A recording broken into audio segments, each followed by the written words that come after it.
అధికారం పోతుందనే భయంతో జగన్ మరోసారి డ్రామాలకు తెరలేపారంటూ ఆరోపించారు టీడీపీ అధికార ప్రతినిధి వర్లరామయ్య.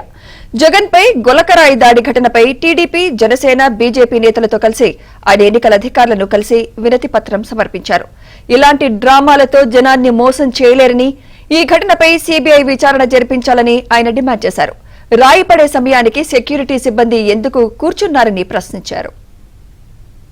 కొట్టుకుపోయేవాడు తన ప్రాణాలు రక్షించుకోవటం కోసం ఏది కనపడినా కూడా దాన్ని ఆసరాగా తీసుకొని బయటపడి ప్రాణాలు రక్షించుకోవాలని ప్రయత్నం చేస్తాడు.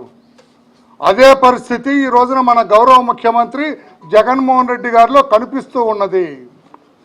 ఆయనకు అర్థమైంది తాను అధికారాన్ని కోల్పోబోతున్నారని. అతనికి అర్థమైంది చంద్రబాబు నాయుడు గారు మరలా కూటమి సాయంతో అధికారంలోకి రాబోతున్నారని.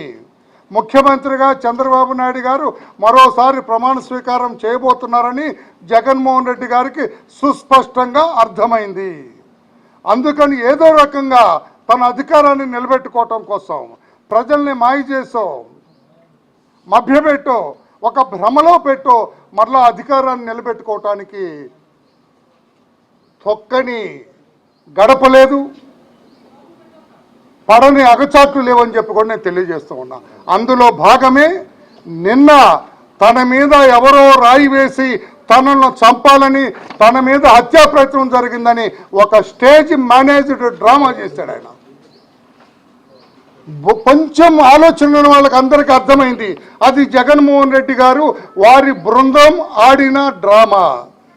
ఎవరైనా ఒక చిన్న గులకరాయితోటి మనిషిని, అందులో ముఖ్యమంత్రి లాంటి మనిషిని, అంత సెక్యూరిటీ ఉన్నప్పుడు చీకట్లో ఎవరికి తగులుద్దో ఈ రాయి తెలియనప్పుడు హత్య చేయాలని ప్రయత్నం చేస్తాడండి.